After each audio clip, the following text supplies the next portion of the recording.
পৃথিবীতে সব থেকে কষ্টদায়ী হচ্ছে কাছের মানুষ।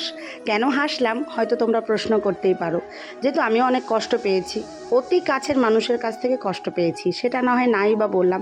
এখন দেখো লিচুর থোকাটা দেখো, লাল লাল লিচু খাবো, খুব ইচ্ছা করছিল। এটা কিন্তু কাছের মানুষই কিনে এনেছে, যেহেতু আমি বলেছি, আদেশ করেছি, তাই এনেছে। এখন খাওয়ার পালা।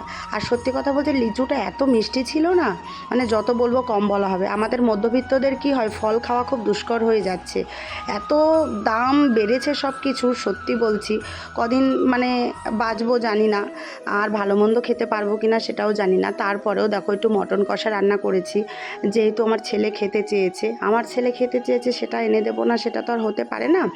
ঝাল ঝাল মটন কষা, কে কে খাবে চলে আসো। আর একটা কথা কি, পৃথিবীতে বেঁচে থাকা নিজের জন্য, লড়াই করে সংগ্রাম করেই বাঁচাটাই শ্রেয়। নাই বা টানলাম সবাইকে, আপাতত সবাই ভালো থেকো।